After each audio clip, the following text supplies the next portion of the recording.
सुप्रभात। आज हम पाठ 4 पढ़ेंगे। पाठ का नाम है हास्य बाल कवि सम्मेलनम। कवि सम्मेलनम, कवि सम्मेलन है किसका है? बालकों का।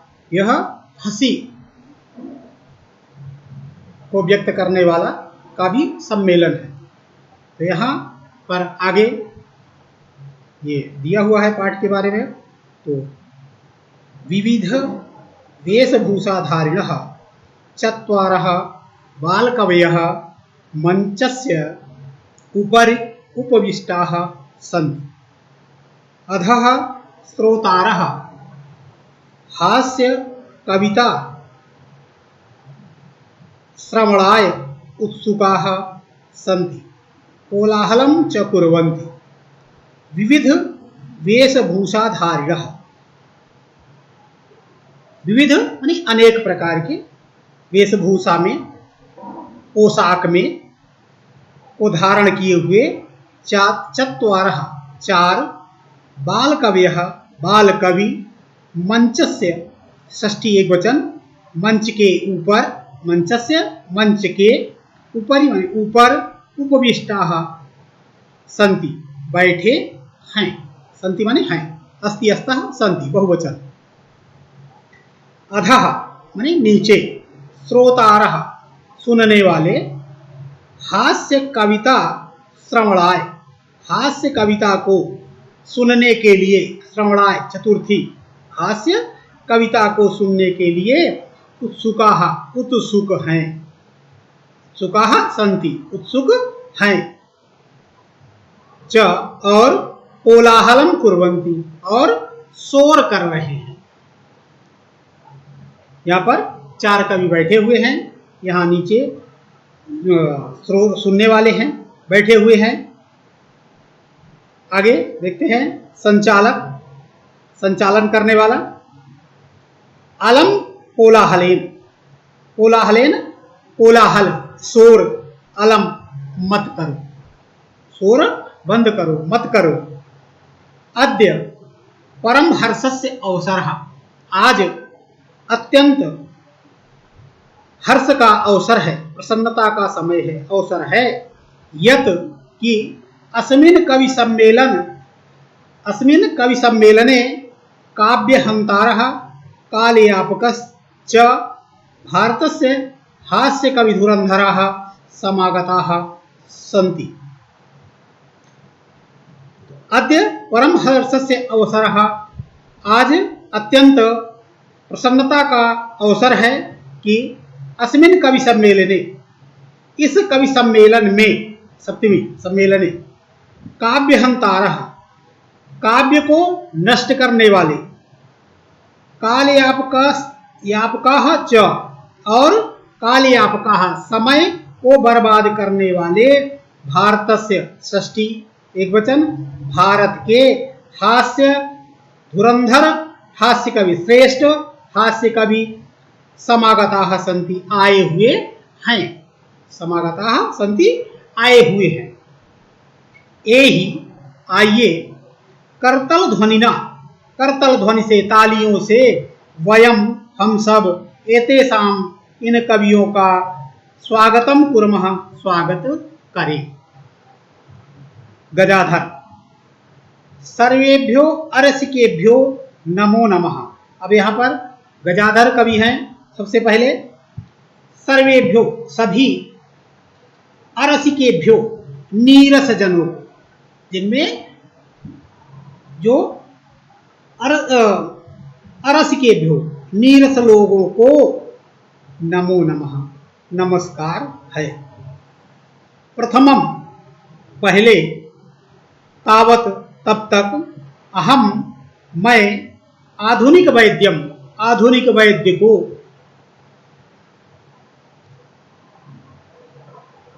उद्देश्य उद्देश्य करके, पहले आधुनिक वैद्य को आधार बनाकर, स्वकीयम काव्यम श्रावयामि, अपना काव्य सुनाता हूं।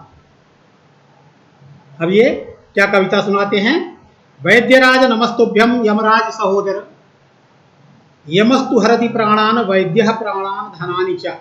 वैद्य को उद्देश्य करके कहता है कि हे वैद्यराज, यमराज सहोदर नमस्तुभ्यम, यमराज के सगे भाई वैद्यराज आपको नमस्कार करता हूं।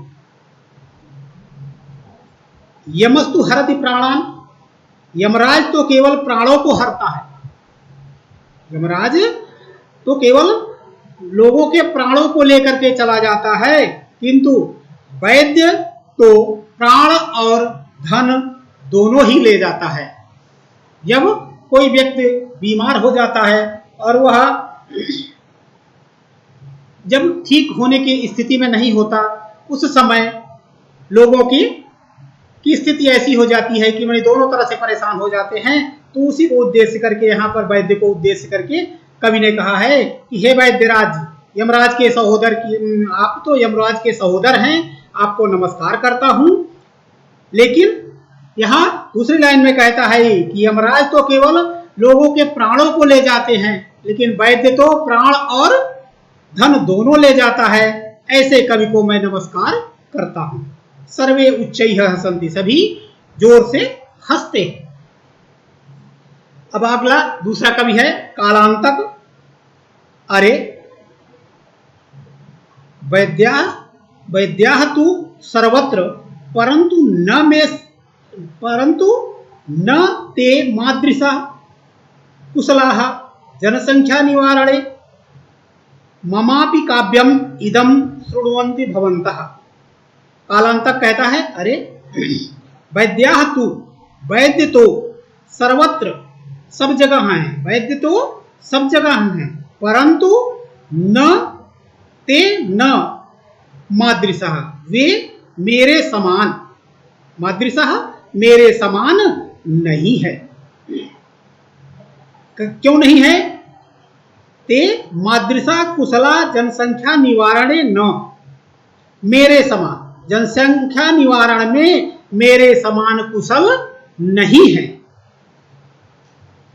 ऐसा कालांतक कहता है। और फिर आगे कहता है ममापि काव्यम इदम शृण्वन्तु भवन्तः, मेरा काव्य इस प्रकार है, इसे भी इदम शृण्वन्तु भवन्तः, इसे आप लोग सुने। काव्य, अब ये कविता पढ़ता है। चिताम प्रज्वलिताम दृष्ट्वा वैद्यो विस्मयम् आगतः, नाहं गतो न मे भ्राता कस्य इदम हस्तलाघवम्।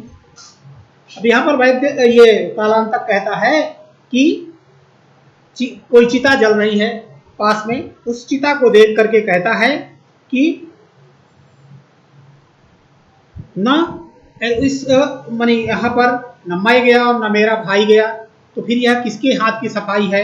इसी को उद्देश्य करके यहाँ पर कहता है कि चिताम प्रज्वलिताम दृष्ट्वा, दृष्ट्वा दृश्य धातु है, तत्व प्रत्यय दृष्ट्वा, तो चिता को जलती हुई देखकर वैद्य विस्मयम् आगतः, वैद्य विस्मय में आ गया, आश्चर्यचकित हो गया।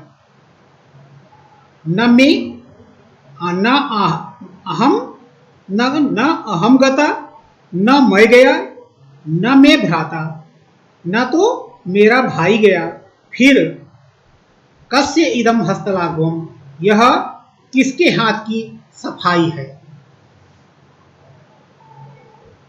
सर्वे पुनः हसन्ति, सभी फिर से हंसते हैं। अब अगला कवि है तुंदिलः। तुंदस्य उपरि हस्तम आवर्तयन, तूंद के ऊपर, पेट के ऊपर, तुंदस्य उपरि हस्तम आवर्तयन, पेट के ऊपर हाथ फेरते हुए तोंद निकली हुई है, और उस पर जो है वह हाथ फेरता हुआ तंदिलो अहम भो, कहता है मैं अहम तुंदिलः भो अहम तुंदिलः, अरे मैं तुंदिल हूं। ममापि इदम, मेरा भी, इदम यह काव्य श्रूयताम, इस काव्य को सुने, जीवनैः धार्यताम च, और जीवन में धारण करे, जीवन में उतारे। परान्नम प्राप्य दुर्बुद्धि। अब यहाँ पर कहीं पर वो निमंत्रण होता है, तो आज तो नहीं, पहले के लोगों का ये होता था कि जब निमंत्रण होता था तो बहुत ही प्रसन्न हुआ करते थे, और ये होता था कि हाँ नहीं, आज तो जाकर के खूब भोजन करेंगे। लेकिन आज तो ये है कि प्रायः रोज भोज की तरह ही होता है लोगों के यहाँ, पहले यह संभव नहीं था। तो वही कह रहा है कवि कि परान्नम प्राप्य दुर्बुद्धे मां शरीरे दयाम कुरु, परान्नम दुर्लभम लोके शरीराणि पुनः पुनः। परान्नम प्राप्य दुर्बुद्धि, हे दुर्बुद्धि, परान्नम प्राप्य, दूसरे के अन्न को प्राप्त करके, शरीरे दयाम मा कुरु, शरीर पर दया मत करो। शरीर पर दया मत क्यों करो? अब यह कहता है कि परान्नम दुर्लभम लोके, संसार में दूसरे का अन्न बहुत दुर्लभता, कठिनता से प्राप्त होता है, यानी दूसरे का अन्न बहुत दुर्लभ होता है, बहुत मेहनत के बाद प्राप्त होता है, और शरीर तो बार बार मिलता है, इसलिए शरीर पर दया मत करो। सर्वे पुनः अट्टहासम कुर्वन्ति, सभी यहाँ पर जोर का ठहाका लगाते हैं। आज यहीं तक पढ़ते हैं, अगले दिन फिर आगे का भाग और पढ़ेंगे। आज का होमवर्क है, गृह यहाँ पर ये शब्दार्थ इनको करने हैं।